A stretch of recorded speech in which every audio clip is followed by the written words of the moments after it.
About 8 o'clock in the morning here at the Great Meadow along Highway 140. A little bit of ice on the road. I'm heading over to the Klamath side and do a little bit of exploration for today and tomorrow.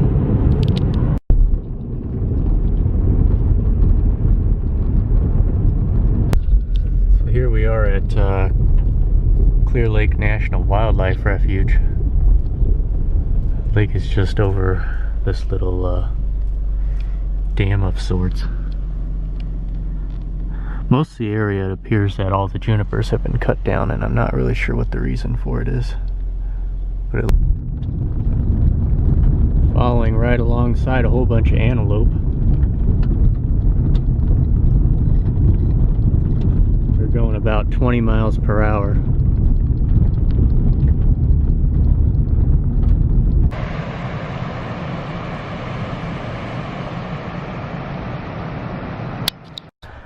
So I'm probably about a mile beyond that stream crossing.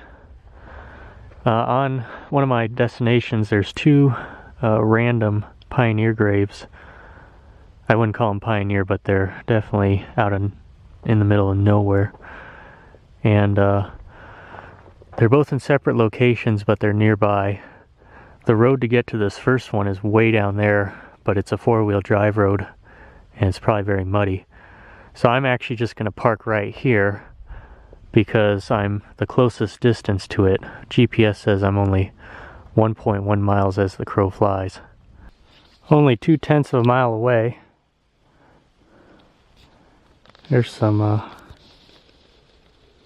wild horses right there.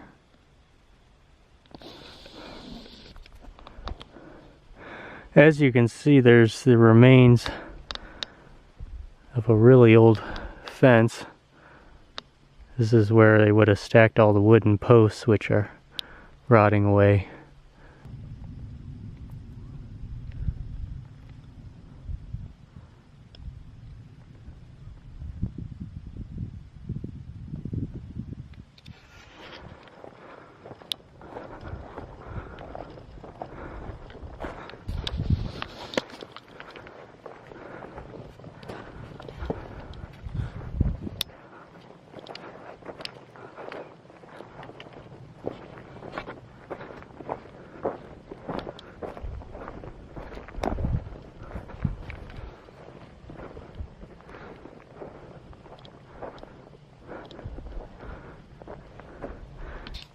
They're skittish.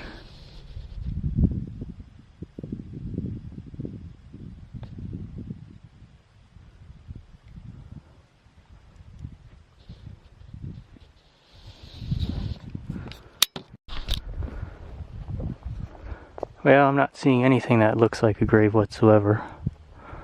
I am standing on the old rock wall. It goes from that direction off to that way where the horses ran off to. And well, whoever died here has been long forgotten. They were probably, whoever died was probably part of this group who built the wall, the rock wall. But my GPS indicator should be right in this patch here, and I'm not seeing any signs of an old grave. So I have my bike out for this next grave. The turnoff is on that road. I have to go about a mile. It's a deer crossing.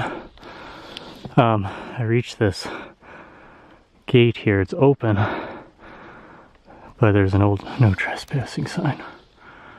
I may be 0.4 of a mile away, so may have to skip it. Satellite view showed that there wasn't even anything to look at, so that's why I was thinking it was maybe a mound that was at the grave, that marked the grave only. So, I'm out of breath. That's the looks like their branding symbol at this particular ranch. This here is Quaking Aspen Spring. There's two springs that come out right over here. It's all fenced off all the way around. But it definitely has a nice aspen grove. 2000. That one's sort of recent. 98, I think it says. That one looks like 92.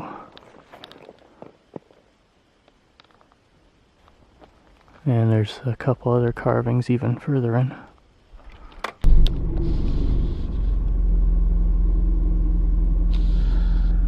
So this is the turnoff for the Blue Mountain Fire Lookout. I'm at about, let's see, what's my elevation? 5,200 feet. The fire lookout is about 600 feet higher. I'll see how far up I can go. There's little patches of snow here and there. Surprisingly, I was able to drive all the way up to this spot. There's the Warner Mountains.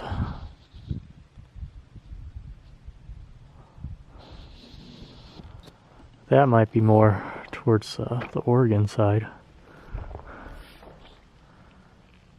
Alright, I'm gonna climb on up.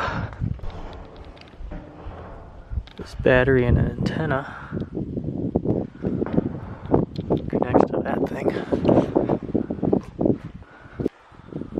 It's not too bad a view.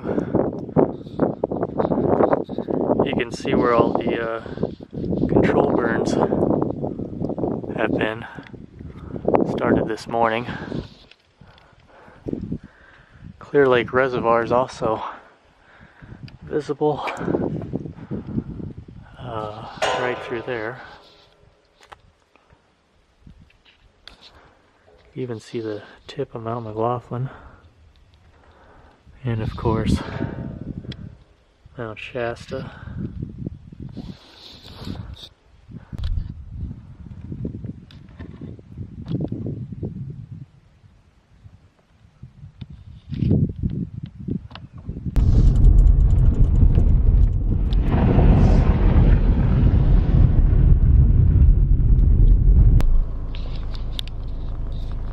Here's where the control burn was, still smoldering.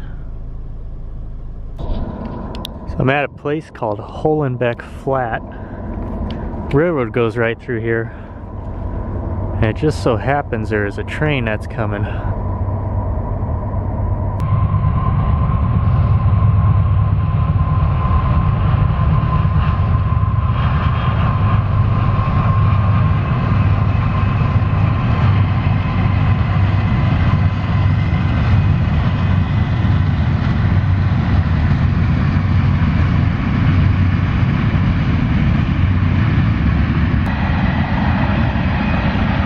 There's the end of it.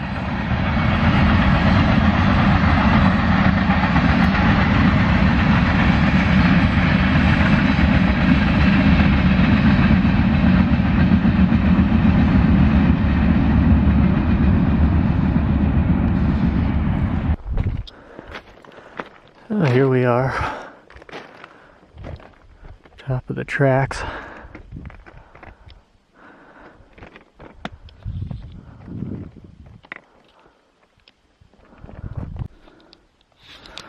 Coming back from a lava lake.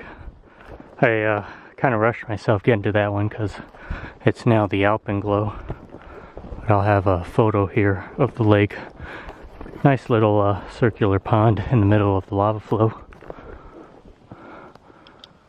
And I'm just walking back, maybe 3/10 of a mile away from it. There's a nice evening sunset, which is pretty common to see a sight like that out here. We're on the east side of the Cascades, so the sunsets are always a lot better. Alright, I made it back to the car. It's gonna get dark pretty soon. Actually, the camera here is really brightening how it really is. This is more how it is. I'm going to drive a little bit further and try to camp close to where I want to head to tomorrow, which is it's a spring also called Quaking Aspen Spring. And it's similar to Lava Lake. It's in a pit, and it's all surrounded by aspen trees, or an aspen grove. It's not really a tree. So that'll be tomorrow, and then I'll meander towards lava beds.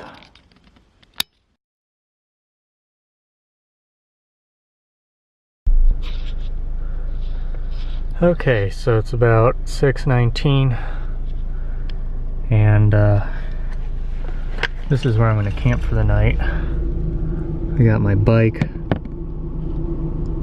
locked up right against that small tree. I'm actually at an intersection, and the road's kind of wet beyond a certain point, so in the morning I'm just going to have to bike about 1.5 miles to get to this Quaking Aspen Spring. There's not a single bit of noise out.